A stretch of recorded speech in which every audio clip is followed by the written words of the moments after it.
आप सभी को नमस्कार। दुनिया में पहला बार ऐसा हुआ है कि न्यूरल टिश्यू यानी ब्रेन में जो टिश्यू है उनको न्यूरल टिश्यू बोलते हैं, उत्तक को 3D प्रिंटिंग से प्रिंट किया गया है। यस, यह प्रिंट किया गया है और यह जो टिश्यू है ऐसा ही फंक्शन कर रहा है जैसे ह्यूमन ब्रेन कर रहा है। अब यहाँ पे यह 3D प्रिंटिंग क्या होते हैं, 3D के पहले 2D 1D 4D क्या होते हैं, क्या यह ट्रेडिशनल 3D प्रिंटिंग है या ब्रेन के लिए कुछ और 3D प्रिंटिंग का इस्तेमाल किया गया है, ये सारी चीज इस वीडियो के माध्यम से हम जानने का प्रयास करेंगे। चलिए शुरू करते हैं। क्या है न्यूज, लेकिन उससे पहले अगर आप नए हैं और इस वीडियो को देख रहे हैं तो प्लीज इस चैनल को सब्सक्राइब कीजिए। क्यों चर्चा में, देखिए यूनिवर्सिटी ऑफ विस्कोसिन मेडिसिन के साइंटिस्ट ने यह अचीवमेंट, यह रिमार्केबल अचीवमेंट एकम्प्लिशमेंट उनके टीम ने किया है कि पहला बार फंक्शनल काम कर रहा है 3D प्रिंटेड ब्रेन टिश्यू किया है, यानी ब्रेन टिश्यू को 3D से प्रिंट किया है। क्लियर। और यह वैसे काम कर रहा है जैसे रियल ह्यूमन ब्रेन कर रहा है, यानी वह कम्युनिकेट कर रहा है खुद न्यूरॉन से और बॉडी से। क्लियर। अब इसका क्या फायदा होगा, अभी हम देखेंगे थोड़ा सा इसमें फायदा क्या होगा। जो भी अल्जाइमर के पेशेंट है, जिनका हाथ वगैरह कांपता है, पार्किंसन के पेशेंट है, उनको बहुत बड़ा सुविधा मिलेगा इससे। और न्यूरो साइंटिस्ट के लिए यह एक कमाल की चीज है और उनके जो रिसर्च कर रहे हैं उनमें बहुत फायदा मिलेगा। अब इसको समझने से पहले 3D हम थोड़ा सा समझते हैं 3D प्रिंटिंग क्या है, उसके बाद हम आते हैं इस पे कि ये कैसे प्रिंट किया गया। कैसे इसे प्रिंट किया गया। चलिए देखिए, 1D तो समझते हैं क्या होता है, केवल एक मेजर होता है, यानी केवल लंबाई हो तो 1D बोलते हैं, लंबाई के साथ अगर चौड़ाई हो तो 2D बोलते हैं, लंबाई चौड़ाई और ऊंचाई हो तो 3D बोलते हैं। अगर 3D में कोई मूवमेंट आ गया यानी वह हिल डोल रहा तो उसको 4D बोलते हैं। आ रहा बात समझ में। तो 3D 2D प्रिंटिंग तो समझते हैं, जैसे प्रिंटर पेपर लगाते हैं और प्रिंट कर देता है, प्रिस्क्रिप्शन वगैरह एग्जाम वगैरह का पेपर जो आते हैं, that is called 2D printer, है ना। उसमें लंबाई होते हैं और चौड़ाई होते हैं। 3D प्रिंटिंग में आजकल क्या हो रहा है, ह्यूमन बॉडी भी प्रिंट हो रहे हैं। इसमें क्या होता है कि कंप्यूटर पे डिजाइन बना लिए जाते हैं और उसको क्या करता है, या लेयरिंग, वर्टिकल लेयरिंग पे बना देता है 3D प्रिंटिंग। क्लियर। इस तरह के बनाता है। देखिए इस तरह ह्यूमन बीइंग बनाना है, इसको इस तरह का डिजाइन कंप्यूटर में तैयार किया गया और कमांड दे दिया गया और यह क्या किया, वर्टिकली इसको लेयरिंग बनाते बनाते बनाते बनाते बनाते ये ह्यूमन बीइंग बना दिया। That is called 3D printing. यानी 3D प्रिंटिंग 4D में क्या अंतर होता है, 3D प्रिंटिंग में ऑफकोर्स मटेरियल होता है, लेकिन जो भी स्ट्रक्चर आता है वो स्टैटिक होता है, यानी यह हिलता डोलता नहीं है। जैसे अभी ये देखें, ये हिलेगा डोलेगा नहीं। इसी तरह आजकल लोग, जिसका बाह कट गया है बाह बना के डाल देते हैं, है ना। जिसका पैर कट गया पैर प्रिंट करके डाल दिए जाते हैं, है ना। इससे तो आजकल बिल्डिंग बन रहा है, इंडिया में भी है। देखिए 4D में क्या होता है, यहां तक तो आते हैं 3D तक, इसके बाद में कुछ स्टिमुलाई जोड़ देते हैं, कुछ सेंसर वगैरह लगा देते हैं, तो यह मूवमेंट करने लगता है, यानी यह डायनेमिक हो जाता है। That is called 4D printing. That is called 4D printing. Clear. इसमें देखिए 3D प्रिंटिंग में यह सेंसर वगैरह और इसमें यह सेंसर लगा दिया तो क्या हो गया, इसमें मूवमेंट हो गया, तो that is called 4D printing. Clear. अब देखते हैं 3D प्रिंटिंग क्या होता है, उसके बाद आते हैं या ब्रेन क्या हुआ।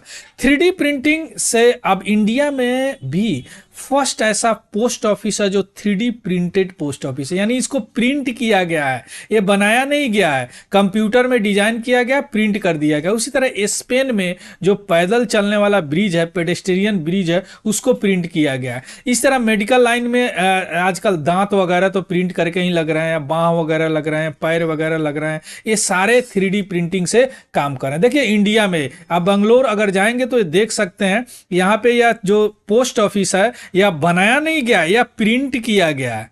क्या किया गया है, प्रिंट किया गया है। क्लियर। अब आते हैं यहाँ पे थोड़ा सा समझते हैं हम ब्रेन की फंक्शन को। ब्रेन जो हमारे बॉडी में है बड़ा कॉम्प्लेक्स स्ट्रक्चर है और यह ब्रेन जो है इसको न्यूरल सिस्टम बोलते हैं, इसके एक को बोलते हैं न्यूरॉन, जो कि क्या है, सेल है। कई न्यूरॉन बन के नर्वस टिश्यू बनाते हैं और एक सिस्टम की तरह काम करते हैं। ये न्यूरॉन एक दूसरे से भी बात करते हैं और पूरे बॉडी के हर अंग से बात करते हैं। अगर आपको हाथ उठाने का इच्छा होगा तो यहां से सेंस जाएगा, उसके बाद आप हाथ उठाएंगे। अगर यह केमिकल और इलेक्ट्रिक सिग्नल नहीं ठीक से जा रहा है तो आप चाह के भी हाथ नहीं उठा पाएंगे। उसमें डिजीज में, पार्किंसन वगैरह डिजीज में होता है। यह न्यूरॉन का स्ट्रक्चर है, इस तरह का न्यूरॉन होता है। अब 3D प्रिंटिंग जो यह किया गया है, इसमें लेयरिंग कोई मटेरियल नहीं है। मटेरियल क्या है? न्यूरॉन है। अब इस न्यूरॉन को कैसे, या ब्रेन फंक्शन है, हर फंक्शन होता है। जैसे आप यहां से हिलना डुलना उठना बैठना, यहां से जाएगा इंफॉर्मेशन, है ना। कोई चीज सूंघना यहां से जाएगा, कोई चीज सुनना यहां से जाएगा, सारे सेंस का समरी करना यहां से जाएगा। क्या आंख देखा, क्या कान सुना, क्या टेस्ट किया, इस सब का कंक्लूजन इस रीजन से जाता है ना। तो यह सारे चीज, यह बड़ा कॉम्प्लेक्स स्ट्रक्चर है, बहुत कॉम्प्लेक्स। कोई चीज देखते हैं तो यहां से इसकी इंफॉर्मेशन होता है ना। अब देखते हैं, देखिए अब 3D जो प्रिंटिंग किया गया है ट्रेडिशनल से थोड़ा अंतर है, इसलिए इसको 3D बायो प्रिंटिंग कहा गया है। अब 3D जो ट्रेडिशनल 3D प्रिंटिंग अभी आप देख लिए, लेयरिंग बना बना के वर्टिकल वर्टिकल वर्टिकल करके वह ह्यूमन बना रहा था ना। अब यहां पे क्या होता है कि यह जो 3D बायो प्रिंटिंग है, या वर्टिकल ना होकर क्षितिज रूप में होता है, यानी हॉरिजेंटल होता है, ऐसे ऐसे प्रिंट करता है। या तो ऐसे ऐसे ऐसे ऐसे कर रहा था, या ऐसे ऐसे ऐसे ऐसे प्रिंट करता है, यानी हॉरिजेंटलिंग लेयरिंग करता है। अब इसके लिए क्या किया गया, हमको न्यूरॉन चाहिए। न्यूरॉन क्या, जिंदा न्यूरॉन चाहिए, तभी तो यह नर्वस टिश्यू बनाएगा, न्यूरॉन टिश्यू कि बहुत सारे सेल बन के, लाइक माइंडेड सेल बन के जो एक फंक्शन के लिए काम करते हैं, उसको टिश्यू बोलते हैं, ऊतक बोलते हैं। क्लियर। अब उसके लिए यहां पे हमने प्लुरिपोटेंट स्टेम सेल इंड्यूस्ड, यानी लैब में हमने बनाया स्टेम सेल। इसको अभी हम देखेंगे स्टेम सेल क्या हो, थोड़ा सा स्टेम सेल। और उसको क्या किया कि उसको मैंने ग्रो किया कहां, बायो इंक जेल में, जो कि इंक जो प्रिंट करने के लिए। उसके बाद में हमने क्या किया कि इस ब्रेन टिश्यू को प्रिंट कर लिया 3D प्रिंटिंग से। आ रहा बात समझ में? इसलिए इसको बायो प्रिंटिंग कहा गया, इसलिए इसको बायो प्रिंटिंग कहा गया। अब देखिए इस तरह यह पहले किया गया था, इसलिए माइस का, या यहां पे ह्यूमन का यह लिया गया है। क्लियर। अब हम देखते हैं स्टेम सेल क्या होता है। देखिए स्टेम सेल जो होता है, स्टेम सेल में दो प्रॉपर्टी होता है, एक तो सेल्फ रिन्यूअल, एक खुद रिन्यू करता है, और पोटेंसी होता है। पोटेंसी मतलब होता है एक सेल अपने जैसे सेल में ही डिवाइड होगा। एक सेल जो अपने जैसे दो प्रकार के सेल में, कोई सेल बहुत प्रकार के सेल में, कोई सेल सभी प्रकार के सेल में, तो जो इसको बोलते हैं पोटेंसी, माने डिफरेंट टाइप ऑफ सेल में डिवाइड होने के लिए। जैसे अगर हमारा जन्म होता है उस समय जाइगोट, जब हमारा फॉर्मेशन होता है उस समय हम एक सेल होते हैं, अभी हमारे पास बिलियन सेल है।